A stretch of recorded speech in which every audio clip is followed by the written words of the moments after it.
दिल्ली ही नहीं पूरे देश में पर्यावरण की स्थिति नाजुक है। हम लोग कई बार आह्वान कर चुके, लोगों से आग्रह कर चुके कि आप घर में अपना तुलसी का पेड़ लगाएं। कुछ भी नहीं आप कर सकते हैं तो 5-10 ऐसे पौधे लगाएं, आपको सुरक्षा हो। कि दिल्ली में है क्या कि एक नौटंकी की सरकार है, उसका काम सिर्फ नौटंकी करना है, काम करना तो वो जानता ही नहीं है। एक पेड़ 10 पुत्र समान, तो हम केवल कोटेशन दे देते हैं, लेकिन जितना हम अपने बच्चों का लालन पालन करते हैं पेड़ के प्रति हमारा वो है क्या? हरियाली, पर्यावरण और प्रकृति हमारे पृथ्वी की गहना है और इस गहने से सजी हुई हमारी पृथ्वी कैसी दिखेगी जब नवीनकरण के नाम पे लगातार प्राकृतिक संपदाएं या फिर प्रदूषण लगातार फैलता रहेगा। नमस्कार, मैं शुभम पाठक और आप देख रहे हैं पर्यावरण पोस्ट। आज हमारे साथ मौजूद हैं भाजपा के वरिष्ठ नेता और प्राकृतिक संरक्षक मंच के राकेश भास्कर जी। हम जानेंगे कि अभी पर्यावरण से संबंधित जो प्रदूषण लगातार हमारे देश को शिकार कर रहे हैं, इसके अलावा दिल्ली को, जो कि सबसे ज्यादा प्रदूषित शहरों में से पूरे दुनिया में चौथे स्थान पे आती है, जहां एक तरफ हम G20 सम्मेलन की अध्यक्षता कर रहे हैं और 20 देशों की अगुवाई कर रहे हैं, वहीं जब बात हम दिल्ली की करते हैं तो प्रदूषित हवा यहाँ इतने बड़े पैमाने पे है कि लोग भयभीत होते हैं दिल्ली में आगमन करते हैं। इसका क्या कारण है और इसके उपचार का भी क्या कारण है, हम दोनों चीज जानेंगे। चूंकि आप पर्यावरण संरक्षण मंच के अध्यक्ष हैं, पहले तो सर आपका बहुत बहुत धन्यवाद हमारे चैनल पे आने। धन्यवाद। दूसरा मेरा पहला यही प्रश्न है कि G20 और पर्यावरण दोनों कहीं ना कहीं समान रूप से हमारे देश में अभी वास्तविक और पुरानी सभ्यताओं को लेकर है, लेकिन पहले तो आप G20 के लेकर भारत की उपलब्धि के ऊपर कुछ कहिए, उसके बाद हम अपनी अगला प्रश्न आपसे पूछेंगे। उपलब्धि, इससे बड़ा उपलब्धि क्या हो सकता था कि कल देश जो है भारत को हीन भावना से देखता था। जितने भी विकसित देश हैं उनका का नाम था कि हम कार्बन का उत्सर्जन करेंगे और आपको पैसा देंगे, आप पेड़ लगाओ, आप इनके उपचार करो। और आज हम इतना मजबूत हैं नरेंद्र भाई मोदी जी के नेतृत्व में कि हमको अध्यक्षता करने, भारत को अध्यक्षता की जिम्मेवारी मिल रही है। तो इसी से समझा जा सकता है कि विश्व में आज हमारा डंका कहाँ तक बजा है। दूसरी बात, पर्यावरण और दिल्ली की बात है। दिल्ली ही नहीं पूरे देश में पर्यावरण की स्थिति नाजुक है। वर्ल्ड में आप कहिए, वर्ल्ड के लोग इस पर सोचते नहीं थे, लेकिन भारत देश के लोग जो गांव में रहते हैं वो लोग इस पर चिंता करते हैं। शहर के लोग चिंता नहीं करते हैं। हम लोग कई बार आह्वान कर चुके, लोगों से आग्रह कर चुके कि आप घर में अपना तुलसी का पेड़ लगाएं। कुछ भी नहीं आप कर सकते हैं तो 5-10 ऐसे पौधे लगाएं जिनसे आपको सुरक्षा हो, आपको ऑक्सीजन प्राप्त करे। जो पौधे हम आज क्या है कि हम प्रकृति का शोषण कर रहे हैं, दोहन कर रहे हैं, लेकिन उसके जगह पर हम उसका संरक्षण संवर्धन के लिए कुछ नहीं कर रहे हैं, जिसके चलते आज ये स्थिति उत्पन्न हुई है। आज ओजोन में जो लेयर दिख रहा है हम लोगों को, होल आता हुआ, तो ये उसी का नतीजा है। अगर हम आज जिसकी बात आप कर रहे हो कि गहना इसका प्रकृति का पेड़ पौधा ये है, तो जिस तरीके से संसार में मनुष्य एक जीव रूप में है, प्राणी पौधा से तो हमारा डायरेक्ट का रिलेशन, अगर पेड़ पौधा समाप्त हो जाएगा तो मनुष्य का जीवन समाप्त हो जाएगा।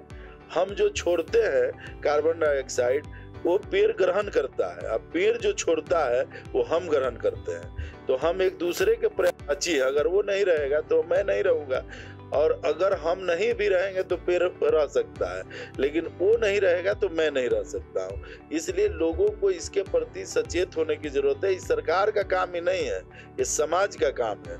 जब से समाज इन चीजों को छोड़ दिया है सरकार के भरोसे, ये सरकार का काम है, तब से ये स्थितियां उत्पन्न हुई है।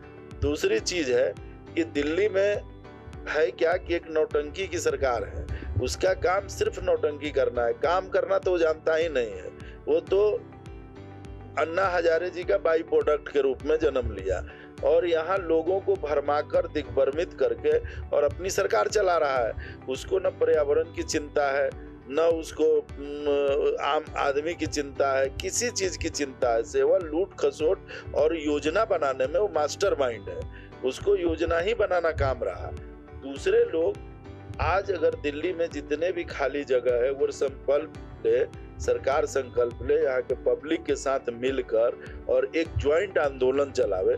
पेड़ लगाना बहुत आसान है, लेकिन जिस तरीके से हम एक बच्चा पैदा करते हैं और उस बच्चे को 3 साल 4 साल तक चलना सिखा, उस समय तक उसकी सेवा सब चीज करते हैं, उसी तरह से पेड़ भी है। तो हम एक दे देते हैं कोटेशन, एक पेड़ 10 पुत्र समान, तो हम केवल कोटेशन दे देते हैं, लेकिन जितना हम अपने बच्चों का लालन पालन करते हैं, पेड़ के प्रति हमारा वो है क्या? नहीं है। हम पेड़ की कटाई कर देते हैं। हम यहाँ पेड़ लगाने में एक पेड़ को काटते हैं तो 10 पेड़ लगाना चाहिए। हमारे पास जितना भी जगह है उन जगहों को हम कंक्रीट से भर दे रहे हैं, हम उस पर पेवर लगा देते हैं, हम उस पर कंक्रीट बिछा देते हैं। हम कभी जमीन को, जब जो पानी अगर जमीन के अंदर कल अगली लड़ाई जो होगा विश्व युद्ध, वो जल के लिए होगा, पानी के लिए होगा। हर लोग तराही मामजे यहाँ का नीचे चला जा रहा है भूतल में। जल जो बारिश का जल है उसका संरक्षण करने कुछ नहीं है हमारा। यहाँ बारिश का जल यहाँ सब कंक्रीट के माध्यम से, नाला के माध्यम से समुद्र में चला जाता है। हम यहाँ जमुना के सफाई के नाम पर करोड़ों करोड़ रुपया खा गया, इस शब्द का इस्तेमाल कर रहे हैं कि कोई जमुना को सफाई करने की जरूरत नहीं। 3 साल आप यहाँ के जितने भी नाले हैं, बड़े बड़े नाले हैं, उनका अपना ट्रीटमेंट प्लांट लगा दीजिए और जमुना में जाने से रोक दीजिए। और जमुना का जो है उसके गाद को अगर आपको निकालना है तो बहुत, तो उसके अंदर जो मलबा गाद उद है उसको आप निकाल दीजिए, अब बाकी छोड़ दीजिए। 2 से 3 बरसात तक वो अपने आप साफ हो जाएगा। एक बहुत अच्छा शीर्षक आपने उठाया यमुना नदी के ऊपर, कि यमुना नदी के स्वच्छता के ऊपर लगातार कई वर्षों से सरकार आ रही है, यमुना नदी को लेकर कहीं ना कहीं अपना वोट बना रही है, और यमुना नदी जैसी है वैसे ही अभी गंदगी से गुजर रही है। हाल ही में राज्यपाल ने एक पहल की है जिसमें मस्जिद मंदिरों में जाके उन्होंने एक पहल की है कि आप गंदगी ना फैला। इसके अतिरिक्त सवाल एक है, क्या यमुना नदी के गंदगी में हमारे भारतवर्ष में अभी जो नवीनीकरण का जो प्रथा चल रहा है उसका कितना योगदान है सर इसमें? नवीनीकरण कोई क्या प्रथा चल रहा है? अभी जिस प्रकार से नए फैक्ट्रीज बन रहा है, उसके नाले गंदे नाले के पानी। तो बात हम कह रहे हैं कि जितनी भी फैक्ट्री है जमुना के किनारे, हम कह रहे हैं कि नदी के किनारे फैक्ट्री बसा और वही उसके लिए भस्मासुर बन गया। वही लोग उसको, हम पानी के लिए ही नदी के किनारे जाते हैं, फैक्ट्री लगाते हैं, चमड़े का फैक्ट्री, एक फैक्ट्री, सब फैक्ट्री, और उसी पानी लेते हैं नदी से, स्वच्छ जल लेते हैं और गंदा जल छोड़ देते हैं। मेरा क्या नाम है कि जितने इक्विपमेंट, एक से एक इक्विपमेंट आ गए हैं, आप जितने भी फैक्ट्री लोग हैं उसको फैक्ट्री लगाना भी, चूंकि डेवलपमेंट है, डेवलपमेंट का अर्थ ये नहीं होता है कि हम प्रकृति का शोषण दोहन करके हम डेवलपमेंट कर रहे हैं। जब हमारा अस्तित्व ही नहीं रहेगा तो हम फैक्ट्री और बाकी चीजें लगाकर क्या करेंगे? यूज करेंगे तभी जब हम रहेंगे। तो मेरा ये कहना है कि दोनों फैक्ट्री भी लगे, फैक्ट्री अपना इक्विपमेंट लगावे, जितनी भी दिल्ली में फैक्ट्रियां हैं सभी को करा। एक केवल अपना लाइसेंसिंग और बाकी कर लेता है लोग, इसमें वो लोग भी मिले हुए हैं जो जॉब नौकरी करते हैं, वो जाएंगे, उनका सबका फिक्स है कि इस फैक्ट्री से, सबका फिक्स है फैक्ट्री से, और कोई ना कोई कार्रवाई उसको नहीं करते हैं। हमारा ये नहीं है कि फैक्ट्री का आप बंद करो, फैक्ट्री चालू रहे, लेकिन जितने प्रकार के मानक है उनका उपयोग करे। फैक्ट्री सारे मशीनरी को एडॉप्ट करे और उसके बाद जिस तरह का जल जमुना से लेता है वैसा ही जल जमुना में छोड़े और उसके कचरे को अपने मशीन के द्वारा समाप्त करे। अब तो कचरा का खाद बनाने का हमारे गडकरी जी ने अपने चीनी मिल में सब दिखाया है कि हम उसके जो लास्ट जो कचरा है जिसको हम फेंक देते थे वो भी खाद के रूप में यूज हो सकता है। तो यहाँ भी एक से एक इक्विपमेंट आ गया है, पूरा कचरा को आप पूरा अपने घर का हम सफाई कर देते हैं, रोड पर फैला देते हैं। तो रोड पर तो हम ही को चलना है, रोड का दुर्गंध हो सुगंध हो सब हम ही को लेना है। तो हमारा है कि आम आदमी और सरकार दोनों मिल के अगर एक अभियान चलाए, घर घर पेड़ लगाने का अभियान, तो हमको लगता है कि दिल्ली आज भी स्वच्छ, सुंदर, स्वस्थ हो सकती है। दिल्ली की बात करते हैं, दिल्ली की बात करें, पर्यावरण की बात करें, तो कचरों की पहाड़ की बात अगर ना करें तो कहीं ना कहीं कुछ अधूरा सा लगता है। वर्तमान परिस्थिति में दिल्ली में कचरे के कई ऐसे पहाड़ हैं जिसको लेकर लगातार राजनीति में गर्माहट देखने को मिलती है। वर्तमान परिस्थिति में आपका इस पर क्या प्रतिक्रिया है कचरों के पहाड़ के ऊपर? कचरे के पहाड़ तो ढेर है, उसको अब अभी जो इक्विपमेंट है सब पे काम चल रहा है। अब रह गई बात कि केंद्र सरकार आपको मदद कर सकती है, काम करना तो राज्य सरकार को है, और राज्य सरकार इसमें ढीली है, तो कोई कुछ नहीं कर सकता है। तो मान लीजिए कि गेहूं है, उसमें घून लग गया है, तो अब घून को तो कोई स्थिति धीरे धीरे उन चीजों को खा रहा है। तो मेरा ये कहना है कि इस पर एक कचरा का पहाड़ पर धीरे धीरे काम चल रहा है। उसको कहीं खाद बनाने का काम चल रहा है, कहीं उस पर अच्छे पार्क वगैरह डेवलप करने की बात चल रही है कि इसको पार्क में डेवलप कर दिया जाए ताकि लोग आए जाए और आगे कचरा नहीं फैले, ये महत्वपूर्ण है। अब तो जो हो गया है उसको तो केवल हम रिनोवेट कर सकते हैं, अच्छा सुंदर बना के उसको पार्क, बाकी चीज आगे हम कचरा न फैलाएं। दिल्ली वाले से भी हमारा भी अपील है कि दिल्ली पूरे दुनिया का दिल है, मतलब देश नहीं वर्ल्ड के लोग यहाँ आते हैं, तो इसको स्वच्छ सुंदर रखना हम लोगों का परम कर्तव्य बनता है। जो लोग यहाँ रहते हैं, हम झारखंड से आते हैं जाते हैं, कोई बिहार से आता है, अपने पूरे देश के कोने कोने से, और लोग वर्ल्ड बाहर से भी आते हैं, तो वो लोग का इम्प्रेशन अच्छा नहीं रहता है। दूसरी चीज हम टाल देते हैं और इवेंट, ये सब नौटंकी है, इस सब से कुछ नहीं होना है। हमारी मानसिकता जब तक नहीं सुधरेगी तब तक हम कुछ भी सुधार करने की स्थिति में नहीं है। सबसे पहले सरकार, दिल्ली सरकार की मानसिकता में सुधार आने चाहिए। यहाँ पब्लिक को अवेयरनेस रहना चाहिए कि हमको अपने प्रति सचेत रहें। और कोई बोलता है पराली जला दी है इसलिए हो गया, कोई फलाना उधर से फ्लड बाढ़ आ गया तो दिल्ली डूब जाएगा। तो मेरा कहना है कि दिल्ली का अपना कुछ है प्राकृतिक रूप से, तो दिल्ली को एक चीज तो हम कर सकते हैं कि हरियाली से पाट दें, और वही हरियाली हम लोगों के लिए संजीवनी का काम करेगा, रामबाण का काम करेगा। इसलिए सरकार को, यहाँ के जनता को, सबको आगे आकर और कम से कम पूरी दिल्ली को ग्रीन दिल्ली, क्लीन दिल्ली, स्वस्थ दिल्ली, तब अपने आप स्वस्थ दिल्ली हो जाएगा। तो ग्रीन और क्लीन अगर रहे तो स्वस्थ दिल्ली हो जाएगा। इसलिए सरकार और बाकी हम लोग चैनल के माध्यम से, अवेयरनेस के माध्यम से हम लोग इसको फैलाएं कि आप अपने घर को क्लीन रखें, साफ सुथरा रखें, अपने रोड का गली नली पार्क इसको गंदा नहीं करें, और आप ज्यादा से ज्यादा पेड़ लगाएं। अभी हम ग्रीन सिटीज पे तो बाद में आएंगे सर। दो चीजें होती हैं, एक लक्ष्य और एक जरूरत।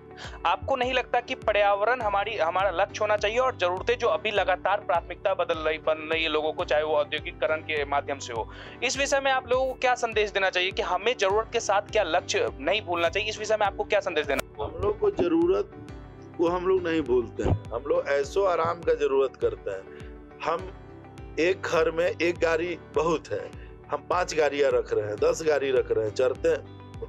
हम ऐसे गाड़ी रख रहे हैं जिनका 1 किलोमीटर का जो ज्यादा से ज्यादा कार्बन उत्सर्जन करते हैं। हम एक एसी से भी काम चल जाएगा, हम 5-5 एसी चला रहे हैं। तो मेरा काम है कि हम ये नहीं करें कि आप एसी मत रखो, आप गाड़ी मत रखो, अपने जरूरत के हिसाब से लोग चलाएं। दूसरी लक्ष्य की बात है, तो लक्ष्य तो हम भूल ही गए हैं, हमको तो पता भी नहीं है कि लक्ष्य आगे क्या है। हमारे 50 साल पहले का एनवायरनमेंट, जमुना देखिए कितनी क्लीन थी, और आज का जमुना देखिए, तो उसको गंदा कौन किया? हम लोग नहीं किया है, फैक्ट्री आके हम आपका मतलब कि आम जनता ने किया। जो लोग कुछ, तो इसमें 10% 5% लोग हैं जो इसको गंदा कर रहे हैं, और बाकी लोग अपने लक्ष्य को भूल गए कि हमको 5 पेड़ लगाना है, 10 पेड़ लगाना। हमने नारा दिया था पहले कि आपको कोई भी अगर आप काम करते हैं, मान लीजिए जन्मदिन मनाते हैं, अपनी शादी का सालगिरह मनाते हैं, कोई अच्छे काम करते हैं, लोगों के साथ खुशियां बांटते हैं, तो आप उस दिन 2, 4, 5 पौधे भी लगाएं। और पौधा लगाना ही नहीं, उसका सबसे बड़ी चीज है कि 3-4 साल तक एक लक्ष्य ले। हमारे झारखंड सरकार में माननीय मुख्यमंत्री रघुवर दास जी ने एक मीटिंग किया था, जिस सुधरी के बैठक में मैं भी था। तो उन्होंने कहा कि सरकार के सब लोग जाकर गांव मतलब पेड़ लगाएं, 9 लाख पेड़ लगाएं। तो हमने उठकर उनसे एक आग्रह किया था, पेड़ तो लग जाएगा लेकिन वो जिंदा नहीं रहेगा, मर जाएगा, तो कोई फायदा नहीं है।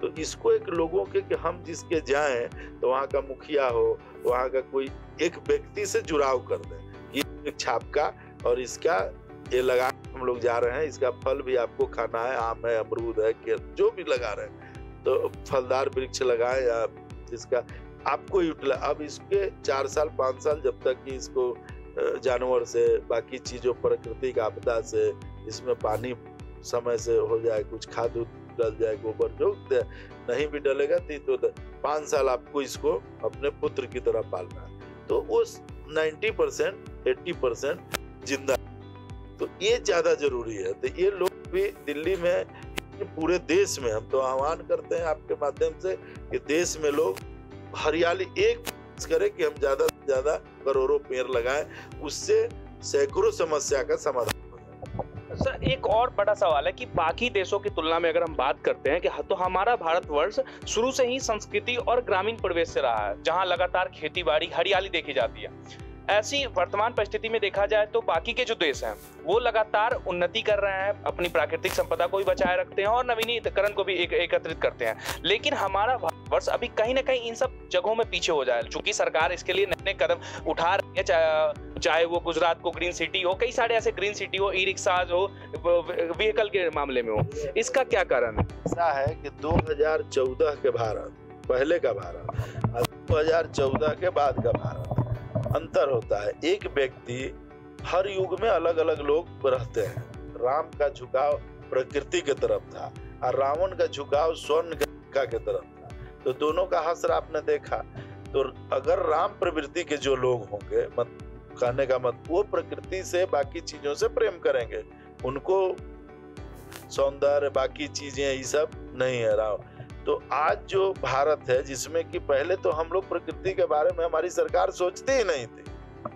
ये तो पहली बार किसी पॉलिटिकल पार्टी में भारतीय जनता पार्टी एक है जिसने अपने यहाँ पर्यावरण प्रकोष्ठ बनाया, पर्यावरण की चिंता किया, और पहली सरकार है माननीय मोदी जी का जिसने हर बढ़ चढ़ कर हिस्सा लेकर और पर्यावरण को बचाने में बढ़ चढ़ कर, मैंने अपने से ज्यादा जितना संभव हो सकता है वो करके दिखा रहे हैं कि कथनी या करनी में तो सामने दिख रहा है। तो आगे भी धीरे धीरे स्थिति बदलेगी और उन्होंने आह्वान किया, जो जनता या लोग उनके साथ कदम में कदम मिला के चल रहे हैं, का आह्वान है कि प्रकृति के प्रति लोग सचेत हो गए और ज्यादा से ज्यादा। हमको लगता है कि इस वर्षा ऋतु में हम लोग भी पर्यावरण संरक्षण मंच की तरफ से उनको भेजेंगे चिट्ठी बनाकर आपके माध्यम से कि प्रधानमंत्री जी जनता को आह्वान करें, अपील करें कि आप कम से कम 5 या 11 पेड़ इस वर्षा ऋतु में लगाएं। हर घर के लोग अपने जितने भी या जितने सदस्य हैं, एक घर में 5 लोग हैं, 10 लोग हैं, तो आप 10 पेड़ जरूर इस वर्षा ऋतु का स्वागत पेड़ लगा कर करें। एक आह्वान के साथ हम आदरणीय प्रधानमंत्री जी से भी आग्रह करेंगे, निवेदन करेंगे कि इस तरह का आह्वान जनता के सामने करें, और एक पत्र आज ही हम लिखकर और उनको भेजेंगे, मेल भी कर देंगे।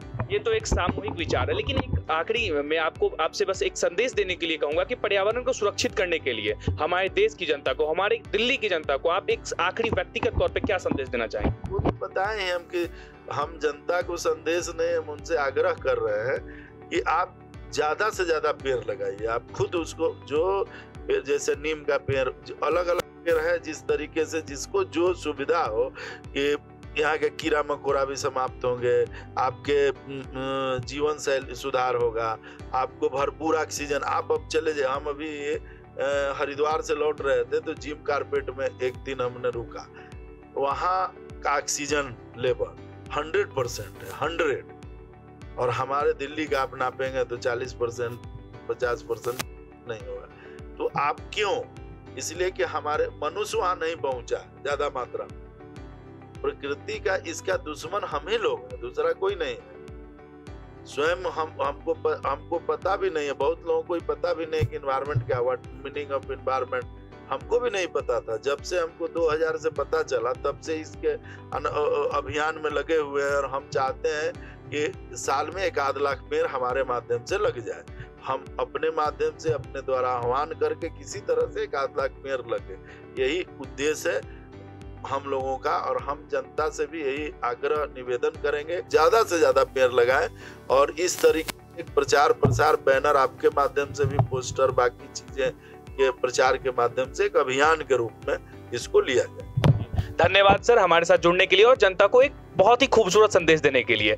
हमारे साथ अभी जुड़े थे राकेश भास्कर जी, जिन्होंने एक बहुत ही खूबसूरत संदेश दिया है कि प्रकृति से खिलवाड़ नहीं करो, क्योंकि प्रकृति पृथ्वी की गहना है और अगर ये क्रोशित होती है तो कईयों को अपने चपेट में लेकर, इसके लिए उदाहरण के तौर पे आपने कई सारे ऐसे प्राकृतिक घटनाएं सुनी होंगी, बहुत सारी ऐसी चीजें आई हैं और लगातार उसका शोषण हमारी जनता पे, हमारे देश पे, पूरे ब्रह्मांड पे पड़ता रहा है।